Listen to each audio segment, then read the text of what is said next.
Hello दोस्तों, आज हम शुरुआत करेंगे यूनिट 2 और chapter 3 advent of the Europeans in India. यद्यपि हम इतिहास में प्राचीन, मध्यकालीन और आधुनिक काल की बात करते हैं, इतिहास एक निरंतरता है। एक अवधि समाप्त होने और दूसरी शुरू होने पर स्पष्ट रूप से अंतर करना हमेशा आसान नहीं होता है।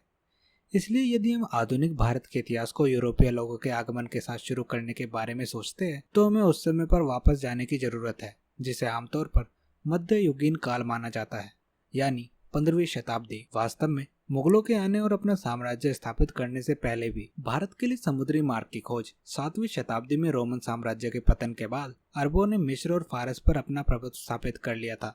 यूरोपीय और भारत के बीच सीधे संपर्क में गिरावट आई और इसके साथ भारतीय वस्तुओं जैसे मसाले, किलकों, रेशम और विभिन्न कीमती पत्थरों की आसान पहुंच प्रभावित हुई, जिनकी बहुत मांग थी। 1443 में कॉन्स्टेंटिनोपल ओटोमन तुर्कों के हाथों गिर गया, जो आरोही पर थे। भारत से माल अरब मुस्लिम बिचौलियों के माध्यम से यूरोपीय बाजारों में जाता था। लाल सागर व्यापार मार्ग एक राज्य एकाधिकार था, जिससे इस्लामी शासकों को जबरदस्त राजस्व प्राप्त होता था। भारत के भूमि मार्ग भी अरबों के नियंत्रण में थे। इन परिस्थितियों में यूरोपियन भारत के लिए एक सीधा समुद्री मार्ग खोजने के इच्छुक थे।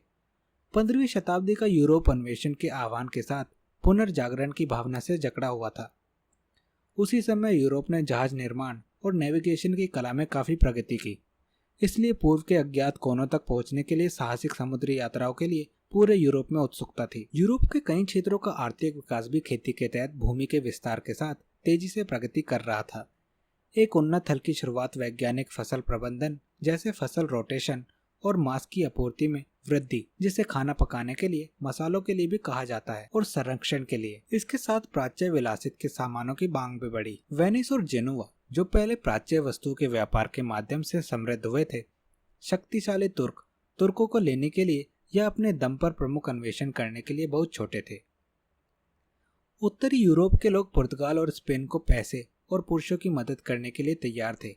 यहाँ तक कि जेनोइस जहाज और तकनीकी ज्ञान प्रदान करने के लिए तैयार थे। यह भी ध्यान दिया जाना चाहिए कि पुर्तगाल ने ईसाई जगत में इस्लाम के प्रतिरोध में नेतृत्व ग्रहण किया था, यहाँ तक कि इसने अन्वेषण की भावना को अपने ऊपर ले लिया था, जिसमें जेनोइस की विशेषता थी। इतिहासकारों ने देखा है कि भारत के लिए एक समुद्री मार्ग खोजने का विचार पुर्तगाल के राजकुमार हेनरी के लिए एक जुनून बन गया था, जिसे नेविगेटर उपनाम दिया गया था।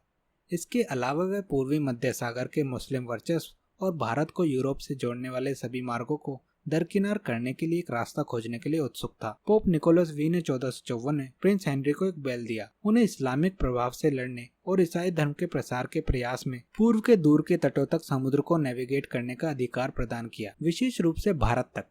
हालांकि प्रिंस हेनरी की मृत्यु उनके सपने के सच होने से पहले ही हो गई थी। 1497 में टोर्डेसिलस 1494 की संधि के तहत पुर्तगाल और स्पेन के शासकों ने गैर ईसाई दुनिया को अटलांटिक में एक काल्पनिक रेखा द्वारा विभाजित किया, जो केप वर्डे द्वीप समूह से लगभग 1300 मील पश्चिम में है।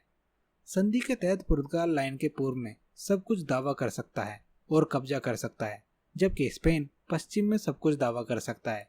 इस प्रकार भारत के आसपास के पानी में पुर्तगाली घुसपैठ के लिए स्थिति तैयार की गई थी। 1487 में पुर्तगाली नाविक बार्थोलोमेओ डाइस ने अफ्रीका में केप ऑफ गुड होप का चक्कर लगाया और पूर्वी तट की यात्रा की। वह अच्छी तरह से आश्वस्त था कि भारत के लिए लंबे समय से मांगे जाने वाले समुद्री मार्ग मिल गया था, लेकिन 10 साल बाद ही पुर्तगाली जहाजों का एक अभियान भारत के लिए रवाना हुआ। 1497 में और मई 1498 में 11 महीने से थोड़ा कम समय में भारत आ गया। तो ये था पहला टॉपिक, भारत में यूरोपीय लोगों का आगमन।